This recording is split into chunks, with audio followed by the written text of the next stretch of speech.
Good morning friends, कैसे हैं आप सब लोग। आप सबका स्वागत है फिर से हमारे चैनल में। तो आज हम आपके लिए कोर एमसीक्यू का सेशन लेके आए।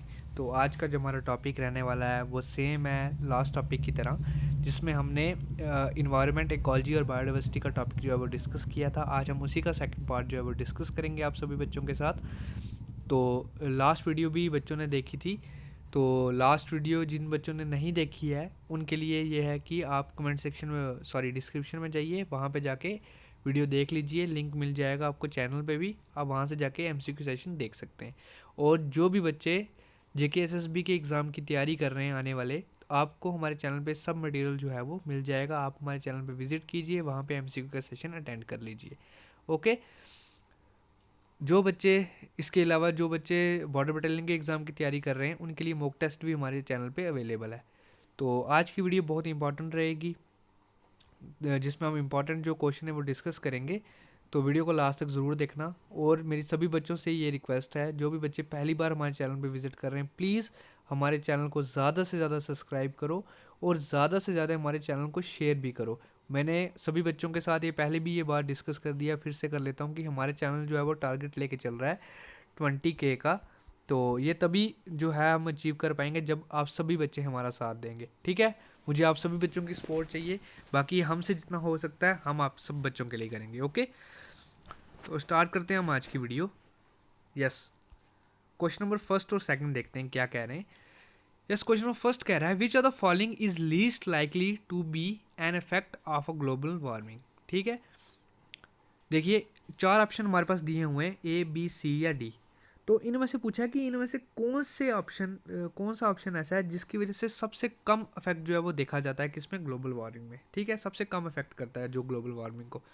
ऑप्शन देख सकते हैं, increase frequency of hurricane, loss of fertile delta region as for agriculture. Third कह रहा है decrease rate of photosynthesis in vegetation. And fourth कह रहा है shrinking of the polar ice region. तो राइट आंसर क्या होगा इस क्वेश्चन का, क्वेश्चन नंबर फर्स्ट का। मैंने कल की वीडियो में भी और हमेशा वीडियो में मैं एक ही चीज़ बोलता हूँ, प्लीज़ क्वेश्चन को पहले ध्यान से पढ़ लिया करो, देन उस क्वेश्चन का जो है वो आंसर देने की कोशिश किया करो। तो क्वेश्चन नंबर फर्स्ट का जो राइट आंसर है वो है option number C, that is decrease rate of photosynthesis in vegetation. Okay, आगे चलते हैं। Question number second, El Nino is, जो एल नीनो है, जो बच्चों ने ज्योग्राफी पढ़ी है, क्लाइमेट पढ़ा है, वेदर पढ़ा है, जेके का, ये क्वेश्चन वहाँ से भी रिलेट होता है और यहाँ से भी रिलेट होता है, दोनों तरफ से क्वेश्चन रिलेट कर रहा है। जिन बच्चों ने ये दोनों टॉपिक्स पढ़े उन्हें पता होगा कि एल नीनो जो है वो क्या है। तो ऑप्शन देख लेते हैं। ए कह रहा है वार्म ओशन करंट, सेकंड कह रहा है सी स्टॉर्म, थर्ड कह रहा है ट्रॉपिकल डिस्टर्बेंस एंड फोर्थ कह रहा है अनदर नेम ऑफ टाइफून। तो राइट आंसर क्या होगा इसका, क्वेश्चन नंबर 2 का, एल नीनो किसे कहा जाता है। तो एल नीनो किसे कहा जाता है, option number A B C या डी। ठीक है, क्वेश्चन को पहले ध्यान से पढ़ो, उसके बाद ही उस क्वेश्चन का आंसर करने की कोशिश करो कि क्या इसका राइट आंसर हो सकता है। तो आप मुझे बताइए क्वेश्चन नंबर सेकंड का क्या राइट आंसर होगा। ठीक है, तो यस, क्वेश्चन नंबर सेकंड का जो राइट आंसर है वो है ऑप्शन नंबर ए, वार्म ओशन करंट। ओके, आगे चलते हैं। क्वेश्चन नंबर थर्ड देखते हैं, क्वेश्चन नंबर थर्ड क्या कह रहा है। एक second. Yes, question number third fourth, yes, these are the question number third fourth. Question third fourth कह रहे हैं, क्वेश्चन थर्ड कह रहा है what is the biggest source of pollution in the world. पूरे वर्ल्ड में सबसे बिगेस्ट सोर्स क्या है पोल्यूशन का, बिगेस्ट सोर्स कह लीजिए या मेजर सोर्स क्या है, सबसे ज़्यादा सोर्स, बड़ा सोर्स कौन सा है जिसकी वजह से पोल्यूशन काज होती है वर्ल्ड में, सबसे ज़्यादा पोल्यूशन किसकी वजह से काज हो रही है। तो ऑप्शन देख सकते हैं आप। ऑप्शन नंबर ए कह रहा है सवेज एंड गार्बेज, बी कह रहा है ऑटोमोबाइल इलेक्ट्रिसिटी, थर्ड कह रहा है herbicide and insecticide, and D कह रहा है इंडस्ट्रियल ट्रिब्यूटरीज। तो राइट आंसर क्या होगा इसका, ऑप्शन नंबर ए होगा, बी होगा, सी होगा या डी होगा। तो आप सभी मुझे इसका आंसर करने का कोशिश कीजिए, इसका राइट आंसर क्या होने वाला है, biggest source of pollution in the world क्या है। ठीक है, अब जिन बच्चों ने टॉपिक पढ़ा है उनके लिए तो मुश्किल नहीं है, जिन बच्चों ने नहीं पढ़ा तो उन सभी बच्चों को मैं एक चीज़ बोलना चाहता हूँ, प्लीज़ इस टॉपिक को आप एक बार गो थ्रू कीजिए, क्योंकि ये बहुत ही इंपॉर्टेंट टॉपिक है और इस पर क्वेश्चंस पूछे जाते हैं हमेशा। और अगर आप जेके एसएसबी के किसी भी एग्ज़ाम की तैयारी कर रहे हैं तो फिर आपके लिए मस्ट है ये टॉपिक, क्योंकि जेके एसएसबी के हर एग्ज़ाम के सिलेबस में ये टॉपिक रहता ही है। तो राइट आंसर क्या होगा इस क्वेश्चन का, बिगेस्ट सोर्स क्या है पोल्यूशन का पूरी दुनिया में, वो है क्वेश्चन नंबर थर्ड का राइट आंसर है option number A, sewage and garbage. ठीक है, गार्बेज गंदगी की जो है वो सबसे बड़ा रीज़न है। ठीक है, आगे देखते हैं question number fourth, the method of soil conservation in which different crops are grown in alternate rows and are sown at different times to protect the soil from rain wash is called. देखिए, बहुत ही important question है। Option देख लेते हैं। अब ये जो आपके आगे ऑप्शन दिए ना, ऑप्शन नंबर ए, बी, सी और D, mulching, intercropping, rock dam और टेरेस फार्मिंग। पहले तो सभी बच्चों को इन चारों जो ये जो चारों वर्ड दिए ना, इनका आपको डेफिनेशन पता होनी चाहिए। जिस बच्चे को मल्चिंग की डेफिनेशन पता है, इंटरक्रॉपिंग की डेफिनेशन पता है, रॉक डैम की डेफिनेशन पता है और टेरेस फार्मिंग की डेफिनेशन पता है, वो इस क्वेश्चन का आंसर 1 सेकंड में दे देगा। क्योंकि ऊपर जो क्वेश्चन में पूछा गया है वो डेफिनेशन इस इनमें से किसी को एक्सप्लेन किया गया है। ठीक है, तो अब पूछा गया है कि किस चीज़ को एक्सप्लेन किया गया है, तो राइट आंसर क्या होगा, कौन सी ऐसा मेथड है जिसमें हम सॉइल को कंजर्व करते हैं, कैसे बचाने की कोशिश करते हैं, जिसमें हम अल्टरनेट रोज में जो है वो प्लांट को ग्रो कराते हैं ताकि जब बारिश हो तो जो सॉइल है वो बह ना पाए। ठीक है, इंटरलॉक हो जाए एक दूसरे के बीच। तो राइट आंसर क्या होगा इसका क्वेश्चन नंबर 4 का, ए, बी, सी या डी। तो 4 का राइट आंसर है ऑप्शन नंबर बी, इंटरक्रॉपिंग। ठीक है, अल्टरनेट रोज होती है ना, ऐसे ऐसे ऊपर नीचे अल्टरनेटर रोज में होता है, अल्टरनेट रोज में होता है ना, तो उसकी वजह से क्या होता है, सॉइल जो प्लांट्स की वजह से सॉइल एक दूसरे के साथ बाइंड हो जाती है अच्छी तरीके से, और जब बारिश होती है वो सॉइल जो होती है वो इरोज नहीं होती है, और जो है वो सॉइल इरोजन से उसको बचाया जा सकता है। आगे देखते हैं क्वेश्चन नंबर फिफ्थ और सिक्स्थ। फिफ्थ सिक्स्थ कह रहे हैं, where is the secretary of the conference on biological diversity situated. तो कौन सी जगह पे जो है वो secretariat of the conference on biological diversity कहाँ पे सिचुएटेड है। ऑप्शन आपके सामने लंदन, इटली, मॉन्ट्रियल और टोरंटो। तो राइट आंसर क्या होगा इस क्वेश्चन का, ऑप्शन नंबर ए होगा, ऑप्शन नंबर बी होगा, ऑप्शन नंबर सी होगा या ऑप्शन नंबर डी होगा। तो राइट आंसर क्या है इस क्वेश्चन का, क्वेश्चन नंबर फिफ्थ का। यस, इसका आंसर देने की कोशिश कीजिए, इसका राइट आंसर क्या होने वाला है। ठीक है, कौन सी जगह पे ये बायोलॉजिकल डाइवर्सिटी का जो है वो सेक्रेटरेट जो है वो सिचुएटेड है, वो हमारा क्वेश्चन नंबर फिफ्थ का राइट आंसर है option number C, Montreal. C is the right one. Question number 6 देखते हैं, which one of the following ecosystem covers the largest area of the earth surface.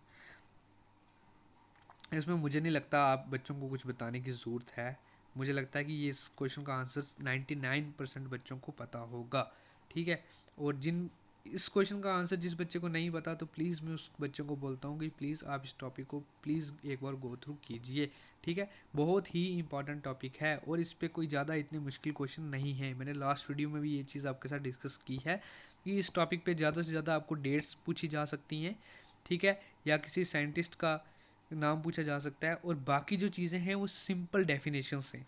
बस आपको पता होनी चाहिए कि किस वर्ड की क्या डेफिनेशन होती है, बिल्कुल सिंपल है, इतना कॉम्प्लिकेटेड नहीं है। तो जो लार्जेस्ट एरिया जो कवर है हमारे अर्थ सरफेस पे, वो कौन से इकोसिस्टम ने कवर किया है, डेजर्ट ने किया है, ग्रास लैंड ने किया है, माउंटेन ने किया है और मैराइन ने किया है। तो इसका जो राइट आंसर है वो आपको पता ही है, दैट इज़ मैराइन। आपको पता ही है लार्जेस्ट एरिया जो है वो वाटर ने कवर करके रखा है हमारे अर्थ पे, that is marine ecosystem. Okay, आगे चलते हैं क्वेश्चन नंबर 7 8 कह रहे हैं, the correct sequence in decreasing order of the albedo values of these ecosystem. Albedo values के हिसाब से इन इकोसिस्टम को जो है वो डिक्रीजिंग ऑर्डर में हमको जो है वो लगाना है। यस, तो ऑप्शन देख लेते हैं। पहला कह रहा है taiga, tropical evergreen, tropical deciduous और टुंड्रा। ठीक है, इसको हमने डिक्रीजिंग ऑर्डर में लगाना है। तो राइट आंसर क्या होगा, ए, बी, सी या डी। 1 4 3 2 4 1 2 3 4 1 3 2 1 4 2 3। तो राइट आंसर क्या होगा इसका, ऑप्शन नंबर ए होगा, ऑप्शन नंबर बी होगा, ऑप्शन नंबर सी होगा या डी होगा। क्वेश्चन नंबर 7 का राइट आंसर क्या है। ठीक है, इसको एल्बिडो वैल्यूज़ के हिसाब से इन इकोसिस्टम को जो है हमने डिक्रीजिंग ऑर्डर में लगाना है। 4 ऑप्शन आप सभी बच्चों ने पढ़ लिए। अगर मैं तेज़ बोलता हूँ तो कोई बात नहीं, जो बच्चे बाद में देखेंगे प्लीज़ वीडियो को पॉज करके देखना, ताकि आप क्वेश्चन का पहले आंसर दे दो, उसके बाद चेक करो कि क्वेश्चन आपका जो आंसर है वो सही है गलत है। तो क्वेश्चन नंबर 7 का जो राइट आंसर है वो है option number C, that is 4 1 3 2। 4 आ गया टुंड्रा, फिर आ गया फर्स्ट नंबर पे आ गया ताइगा, 3 पे आ गया ट्रॉपिकल डिसीडियस और 2 आ गया tropical evergreen. Okay, now question number 8, that is the ozone hole over Antarctica was discovered in. आपको पता है जो ओजोन होल था वो सबसे पहले अंटार्कटिका में देखा गया था। इस क्वेश्चन को दूसरे तरीके से ही पूछ सकते हैं कि सबसे पहले ओजोन होल कहाँ पे देखा गया था, वो अंटार्कटिका में देखा गया था। तो यस कौन सी ईयर में इसको डिस्कवर किया गया था? Option A B C D, 1975, 85, 78, 87। तो राइट आंसर क्या है, कौन से ईयर में जो है वो ओजोन होल को अंटार्कटिका में डिस्कवर किया गया था फर्स्ट टाइम? तो क्वेश्चन नंबर 8 का राइट आंसर क्या है? That is option number B, in the year 1985। Okay, now move to the next question, question number 9, 10। 9, 10 कह रहे हैं the biosphere is a region of earth which sports life. It includes hydrosphere, lithosphere, stratosphere and troposphere. ठीक है, तो जो biosphere है reason का, जहाँ पे जो अर्थ है, जहाँ पे जीवन देखा जाता है, तो अब हमें बताना है कि उसमें क्या क्या आता है। हाइड्रोस्फीयर आता है, लिथोस्फीयर आता है, स्ट्रेटोस्फीयर आता है, ट्रोपोस्फीयर आता है।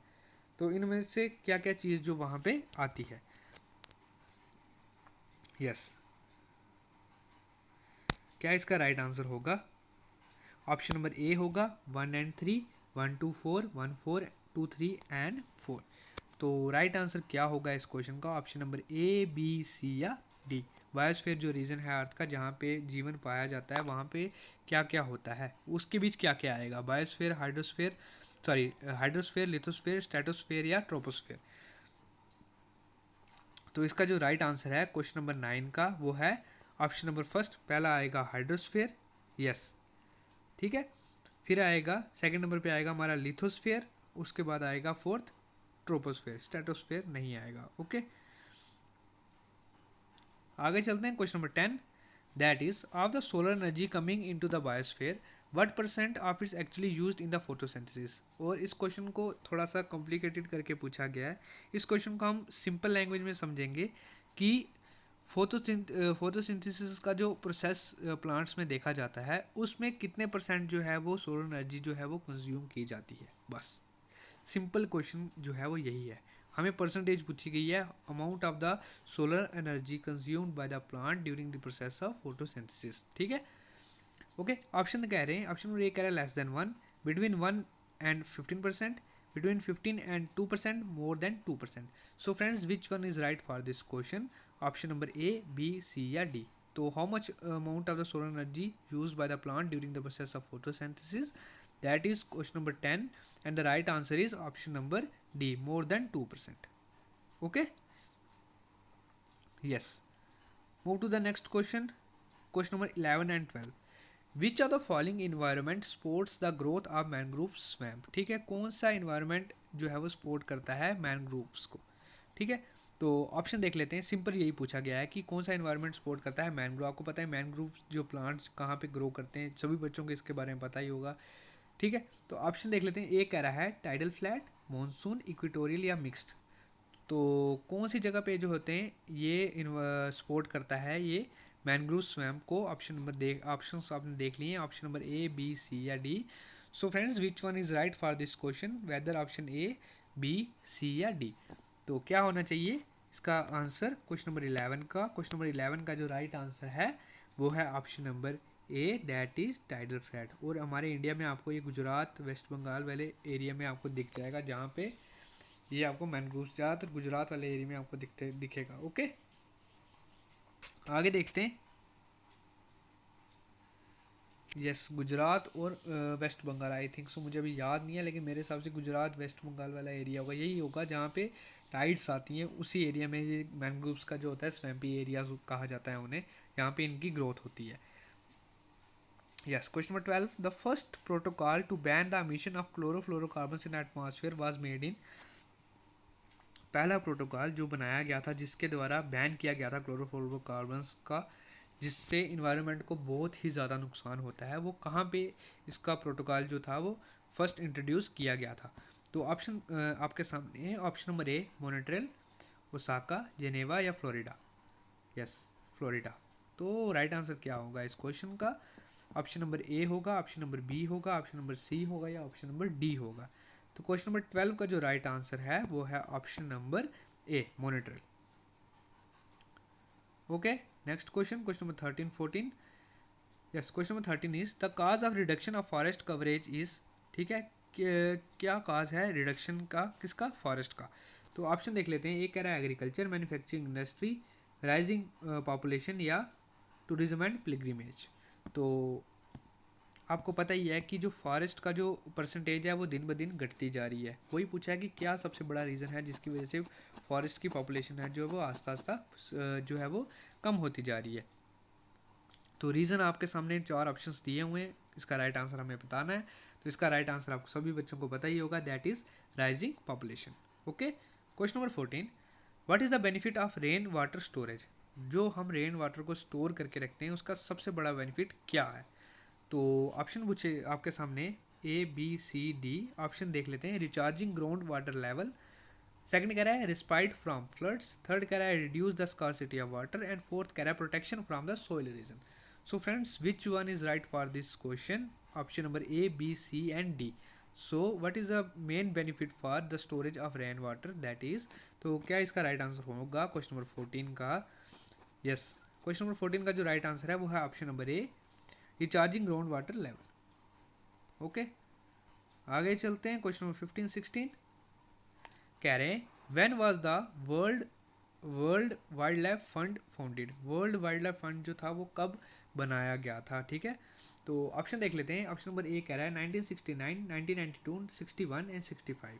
सो डेट्स मैंने आपको पहले ही ये चीज़ बोला कि आप सभी बच्चों को जो इंपॉर्टेंट डेट्स हैं वो एटलीस्ट आपको पता ही होनी चाहिए कि कौन सी डेट पे क्या किया गया है, क्योंकि डेट्स पे क्वेश्चन सिंपल और मतलब सीधा क्वेश्चन पूछा जा सकता है कि डेट्स बताइए। तो राइट आंसर क्या होगा क्वेश्चन नंबर 15 का, option number A, B, C and D। तो राइट आंसर है क्वेश्चन नंबर 15 का, that is option number C, in the year 1961। Yes, question number 16, which of the following is an important green house gas. इसमें कुछ ज़्यादा मेरे को लगता नहीं है बताना चाहिए। Option number A, B, C, D देख लीजिए। Yes, carbon dioxide, chlorofluorocarbon, carbon monoxide and freon. तो आप सभी बच्चों को इसका पता ही होगा। क्वेश्चन नंबर 6 का राइट आंसर कार्बन डाइऑक्साइड है, most important gas for the green house. Okay, question number 17-18 देखते हैं। Which of the following is the renewable source of energy. इनमें से कौन सी जो है वो रीन्यूएबल सोर्स ऑफ एनर्जी है। ऑप्शन देख लेते हैं। ए कह रहा है atomic power, yes, hydro electric power, thermal power and natural gas. So इसका राइट आंसर क्या होगा, विच इनमें से कौन सी जो है वो रीन्यूएबल सोर्स ऑफ एनर्जी है। ऑप्शन आपने देख लिए A, B, C and D। तो क्या इसका राइट आंसर होना चाहिए option number A, B, C and D। तो क्वेश्चन नंबर 17 का जो राइट आंसर है वो आपको पता ही है, हाइड्रो इलेक्ट्रिक पावर। और हर एक देश जो है वो कोशिश करता है कि उनके पास जो है वो हाइड्रो इलेक्ट्रिक पावर की जो सप्लाई है और सबसे बड़ा बनाया जाए, जिससे वो जो है वो बिजली की हमारी इलेक्ट्रिसिटी की प्रॉब्लम को ओवरकम कर सकें। लेकिन इसका बहुत ड्रॉबैक भी है, इसकी वजह से नेचर को बहुत नुकसान होता है, ठीक है। जो लाइफ है हमारी, एनिमल्स की लाइफ है जो वहाँ पे रहते हैं जहाँ पे डैम बनाया जाता है, उनकी लाइफ जो होती है वो ख़त्म हो जाती है, ठीक है। तो इसके नुकसान भी बहुत सारे हैं, इसके फ़ायदा एक है और नुकसान बहुत सारे हैं, ठीक है। चलो आगे देखते हैं। Question number 18, the method of soil conservation in which rocks are piled up to slow down the flow of water which prevent gullies and further soil loss is called. तो मैंने ऐसा क्वेश्चन हमने पहले भी एक डिस्कस कर दिया, उसमें भी मैंने आपको एक चीज़ बोली थी। आपके सामने 4 टर्म्स हैं, आपको सभी टर्म्स की डेफिनेशन पता होनी चाहिए कि कौन से टर्म की क्या डेफिनेशन है, तभी आप इस क्वेश्चन का आंसर सही तरह से दे पाएंगे। तो ऑप्शन देख लेते हैं। Mulching, counter barriers, rock dam and terrace farming. तो क्वेश्चन नंबर 18 का राइट आंसर क्या है कि कौन से रॉक्स को जो है वो पाइल्ड किया जाता है सॉइल के बीच, जिससे जो वाटर का फ्लो है उसको स्लो डाउन किया जाता है, और जो जिसकी वजह से सॉइल जो है वो बहती नहीं है, सॉइल को हम बचा सकते हैं, सॉइल की इरोजन को हम बचा सकते हैं। तो इसको जो बोलते हैं वो बोलते हैं हम rock dam, that is rock dam, ठीक है। ओके, ऑप्शन नंबर C जो है वो इसका राइट आंसर है। यस, क्वेश्चन नंबर 1920 कह रहे हैं the world largest biofuel plant has been establish with the production capacity of 100 million litres per year is located in. वो कहाँ पे लोकेटेड है दुनिया का सबसे बड़ा बायोफ्यूल प्लांट। तो सिंपल पूछा गया है कि वो कहाँ पे लोकेटेड है। ऑप्शन देख लेते हैं। चाइना, इंडिया, ब्राज़ील और USA। तो राइट आंसर क्या होगा इस क्वेश्चन का। ऑप्शन नंबर A होगा, B होगा, C होगा या D होगा। तो राइट आंसर क्या है इसका, ये है ब्राज़ील। और ब्राज़ील में सबसे ज़्यादा जो है वो इथेनॉल के साथ, आई थिंक मैंने सुना था इथेनॉल की जो प्रोडक्शन है वो ब्राज़ील में ही सबसे ज़्यादा होती है, और इथेनॉल के ऊपर जो है वो गाड़ी भी चलाई जाती हैं ताकि जो है इन्वायरमेंट को बचाया जा सके। और यहाँ पे जो है वो पेट्रोल को बहुत कम यूज़ किया जाता है, ठीक है। बायोइथेनॉल के ऊपर ज़्यादा वर्क करते हैं कि जिसको हम गाड़ियों में यूज़ करें और जो है वो इन्वायरमेंट को बचाया जा सके। आई थिंक ब्राज़ील में ही सबसे ज़्यादा प्रोडक्शन होती है बायोइथेनॉल प्रोडक्शन। तो क्वेश्चन नंबर 20 देख लेते हैं। The radiant energy received by the earth from the sun is, जो रेडियंट एनर्जी रिसीव करती है अर्थ कहाँ से, सन से, उसे क्या कहते हैं? ऑप्शन नंबर ए रेडिएशन, आइसोलेशन, रिफ्लेक्शन या रिफ्रैक्शन। तो राइट आंसर क्या होगा इस क्वेश्चन का? ऑप्शन नंबर ए होगा, बी होगा, सी होगा या डी होगा। तो फ्रेंड्स इसका जो राइट आंसर है वो क्या है? That is option number B, insolation. ठीक है, तो ये थे हमारे आज के 20 क्वेश्चन। बच्चे मुझे बोल रहे थे सर आप क्वेश्चंस का जो है नंबर थोड़ा बढ़ाइए, सेशन छोटा सा होता है। देखिए फ्रेंड्स, अब फ़िलहाल मैं पहले 10 क्वेश्चंस ले रहा था, अब 20 ले रहा हूँ। आस्ता आस्ता हम इसका नंबर बढ़ाएंगे, ठीक है। तो कई बच्चे ये भी बोलते हैं सर थोड़ा सा आप एक्सप्लेन कीजिए। देखिए वो बात हो नहीं सकती है क्योंकि हमारा कोई लेक्चर तो है नहीं, लेक्चर सेशन है नहीं, हम एमसीक्यूज़ के ऊपर डिस्कशन करते हैं। और मैं भी यही बोलता हूँ कि ज़्यादा से ज़्यादा एमसीक्यूज़ को डिस्कस किया जाए और टाइम जो है वो कम से कम लगे। तो ये थे आज का सेशन। होप आप सभी बच्चों को वीडियो अच्छी लगी होगी। प्लीज़ चैनल को ज़्यादा से ज़्यादा सब्सक्राइब करो, वीडियो को लाइक करो, वीडियो को शेयर करो, और कमेंट सेक्शन में मुझे बताओ अगर आपको कोई भी क्वेरी है। और चैनल को सब्सक्राइब करना बिल्कुल ही मत भूलो। हम जिस फोकस को, गोल को लेके चल रहे हैं वो तभी अचीव होगा जब आप सभी बच्चे हमारी सपोर्ट करेंगे। ओके, तो मिलते हैं नेक्स्ट वीडियो में, तब तक के लिए थैंक यू सो मच।